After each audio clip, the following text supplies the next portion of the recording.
Do programa Diálogo Cósmico, Namastê, pessoal da TV São Tomé das Letras, pessoal que me escuta na internet, na YouTube, todos meus amigos, meus ouvintes, pessoas que me seguem no Facebook. O meu prazer é sempre estar aqui com vocês, tentando trazer uma coisa diferente.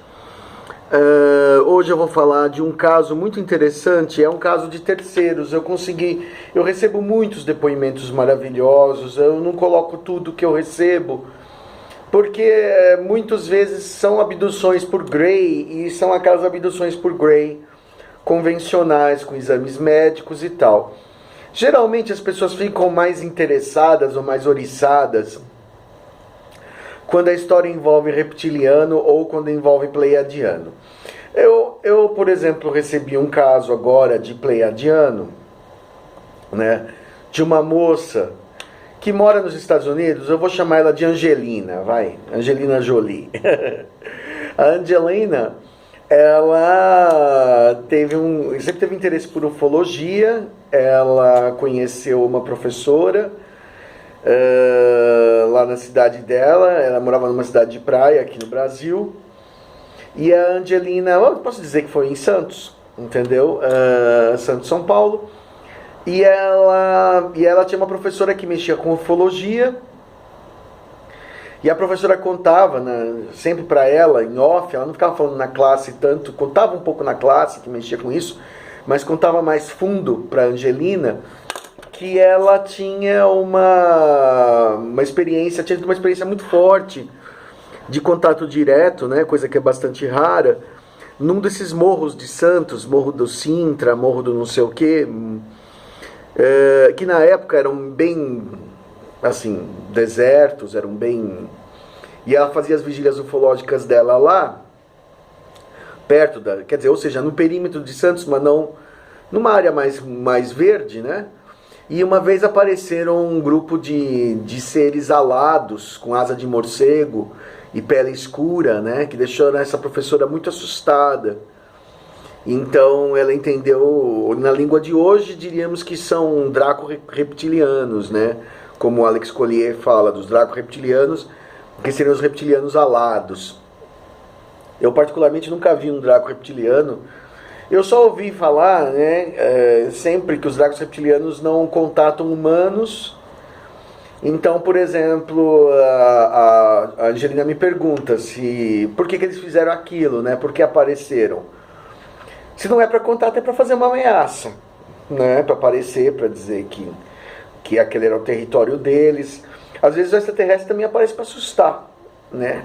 A presença física dele, principalmente se ele for muito, vamos dizer, feio nos nossos conceitos humanos, ele aparece justamente para dar um chega para lá na pessoa, falar assim, olha, essa aqui é uma área restrita e você não é bem-vinda, né? Essa seria a minha interpretação da professora ter ido lá e visto seres reptilianos, draco-reptilianos. Ela não fala que eles tinham forma de réptil. Ela fala que eles eram escuros, né? Ela só via silhuetas escuras, aladas, e como eram assim que nem morcegos, quando eles davam uma abrida na asa, assim, entendeu? Abriam e fechavam a asa mesmo, como Drácula, como um morcego mesmo, uma coisa muito assustadora. E aí ela picou a mula dali, voltou para a cidade e ficou um bom tempo sem fazer vigília. E certamente nunca mais naquele mesmo ponto, é ou não é? Só que assim, a Angelina perdeu o contato com essa professora, é natural, né? Eu, por exemplo, não sei onde estão as minhas professoras atuais, minhas professoras de primário. Por exemplo, a minha madrinha. Eu sou professor de inglês porque eu tinha uma professora chamada Ramina.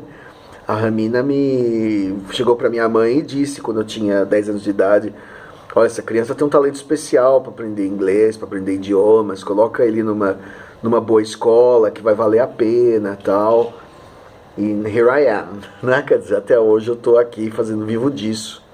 Não vivo de ufologia. Outro dia me perguntaram como é que faz para ficar rico com ufologia. Eu falo assim, no Brasil eu não tenho a menor ideia. Eu não ganho nada com isso, entendeu? É simplesmente um trabalho de amor, não é hobby, vamos dizer. Se você ele fala assim, então é um hobby? Sim, se você quiser dizer que é um hobby, né? O rapaz perguntou para mim. Bom, mas voltando ao caso da Angelina, A Angelina gravou o depoimento dela em áudio, né? Então eu vou colocar o áudio. É muito interessante o trecho do áudio. Vamos ver se dá para ouvir. Que ela fala que ela começa a ter contatos com seres pleiadianos na forma de sonho. O que a gente chama de sonhos lúcidos, né? O que difere um sonho lúcido de um sonho comum? O sonho lúcido tem uma coerência que o sonho comum não tem, né? Quer dizer, o sonho comum ele é quebrado, né? Eles são só desejos, pensamentos, medos, vontades que vão aparecendo. E o sonho lúcido não. O sonho lúcido ele é uma forma de pensar, né? Que vem concatenada, como a nossa vida diária. Você sai da sala para a cozinha, da cozinha para o banheiro. Quer dizer, tem toda uma sequência de movimentos, uma sequência espacial e uma sequência temporal que você lembra. Por isso que é chamado de sonho lúcido. Ele difere. Ele é um sonho num estado... Na verdade, a gente pode dizer que é uma viagem astral em que você lembra através do sonho, que o teu espírito faz a viagem astral, como a mente consciente não conecta com o espírito tão diretamente, aparece num sonho, vamos dizer assim. Tá? Vamos ouvir o sonho, ou a viagem astral, ou o sonho lúcido da Angelina. Na faculdade, né, antes de entrar na faculdade, ou logo no primeiro ano, eu tive um sonho em que eu fui levada, eu mais uma amiga minha, para um lugar. E até que eu finalmente percebi, eu falei, peraí, esse lugar não é na Terra. Por quê? Tinham dois que eram responsáveis, né, por levar a gente cuidar. Era um homem bem alto, loiro, e uma moça de cabelo comprido, loira, de olhos claros, muito gentis, e eles levaram a gente como se fosse num lugar, parece um condomínio de casas aqui, né, tem muito aqui nos Estados Unidos, meio que todos iguais, sabe? Nada assim, muito singelo, assim, era bonito, mas assim, nada muito rebuscado. E a gente tinha que ficar como se fosse numa água ou numa piscina. E eu não sei por que a gente tinha que ficar lá. Então eles muito gentis, falavam que eles estavam mostrando e que eles iriam contratar de novo.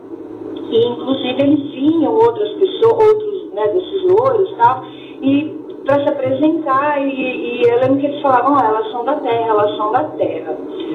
E aquilo, né, me chamou a atenção. Eu falei, meu Deus, peraí, da Terra? Então isso não é um sonho do espírita, né? Porque eu fui criada no centro espírita, eu sou médium, minha mãe é médium, enfim. Mas eu falei, peraí, isso não é um contato normal.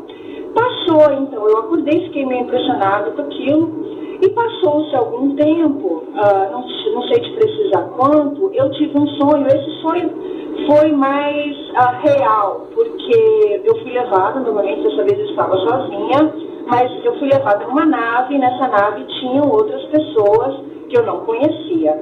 E eu me lembro que um desses loiros, né, que na verdade eu só me lembro dele, realmente tinha mais outras pessoas, mas aqui eu conversei, eu tive contato aparentemente, foi só esse cara, esse homem, né?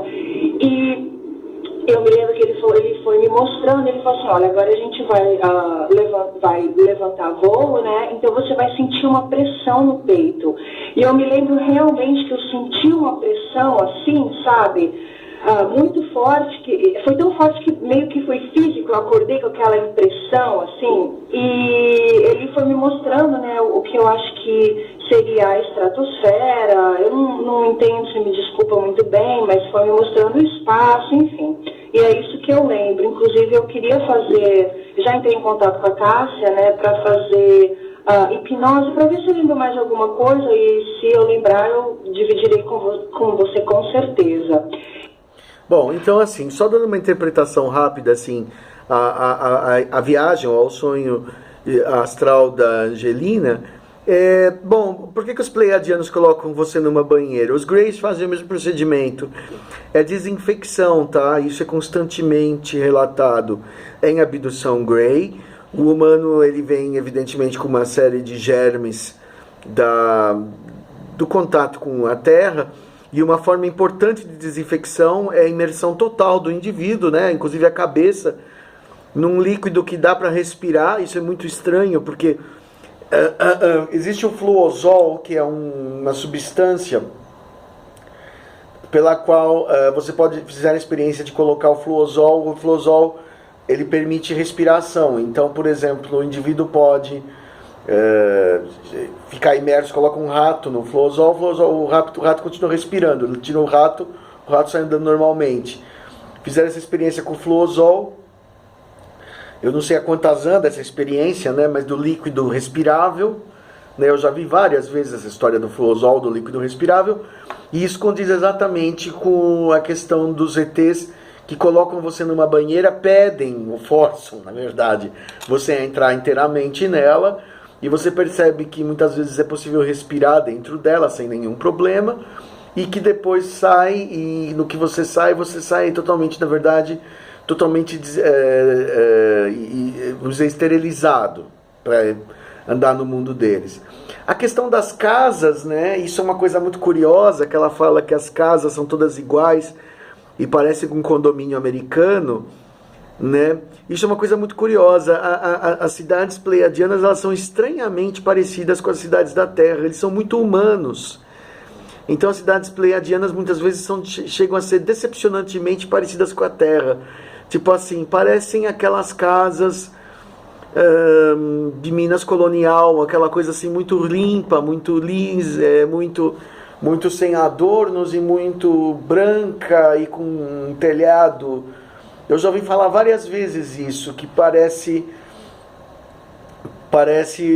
casas do interior, assim, numa cor só, tudo branco, e um casario branco, tudo muito igual, e sem grandes palácios, e sem grandes... Ao contrário dos reptilianos, entendeu? Uma coisa bastante neutra, e as pessoas vivem numa igualdade, e todo mundo tem as mesmas coisas, bonitas, confortáveis, mas limpas. Então, assim, lembra muito, assim, por exemplo, aqueles conjuntos habitacionais que tem na Europa, entendeu? Todos iguaizinhos. Eu tinha pavor daquilo quando eu morava na Holanda. Eu via aquelas casas, assim, bonitinhas, mas todas iguais, assim, aos milhares, assim, uma casinha, né?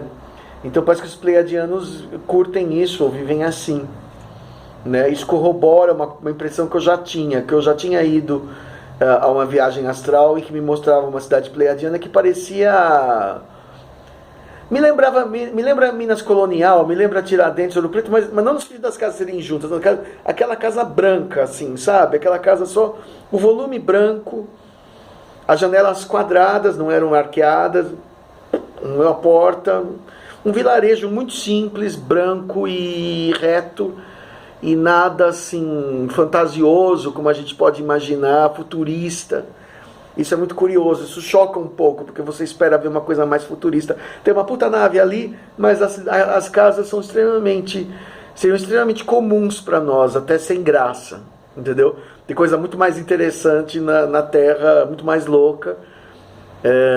A Terra é muito mais variada em arquitetura do que a eles, né? E depois a coisa deles levarem ela para uma viagem, ela sentiu a pressão no peito. Aí é uma coisa estranha, porque se você está em corpo astral, você não deveria sentir a pressão no peito. Quer dizer, talvez já seja uma memória de um encontro real que ela teve. Porque existem dois tipos de sonho lúcido, vamos dizer. Existe o sonho lúcido onde você é levado em corpo astral para um outro planeta, onde o seu corpo físico não vai mesmo, né? E existe o outro onde você, por exemplo, passa... Também, por exemplo, a desinfecção é uma coisa estranha, se a gente for pensar. Como é que ela foi passar por uma desinfecção se ela estava em corpo astral? Aí eu levanto para ela a seguinte questão. Talvez ela não fosse em corpo astral, talvez fosse uma memória de uma abdução real, né? Aí ela falou que vai fazer regressão hipnótica e tal, a gente pode aguardar mais detalhes, mas realmente é bastante interessante e bem o procedimento pleiadiano. O pleiadiano é o único que eu conheço que leva o ser humano para dar uma volta, né? O Gray, o reptiliano, o Gray vem para fazer um experimento científico. O reptiliano, ele está sempre numa constante... Quem vai numa nave reptiliana a passeio é reptiliano. É de reencarnação reptiliana, ou de gen reptiliano, né? Agora o pleiadiano parece que ele leva... Talvez ela seja a reencarnação de pleiadiana, ou... né? Mas o pleiadiano parece que é o que me leva mais numa boa, para passear, para dar uma volta. Aquele sonho das pessoas entrar numa nave e passear. Quem realiza são os pleiadianos normalmente. Eu nunca ouvi falar de reptiliano fazer isso, né? Tá bom? Bom, esse é o meu relato aqui da Angelina, né? Espero que vocês tenham gostado, eu curti muito. E gostaria do seu input, das suas opiniões sobre o que vocês acharam disso. Eu acho muito legal, não é? Né? É isso aí. Chico Penteado, programa Diálogo Cósmico e Namastê.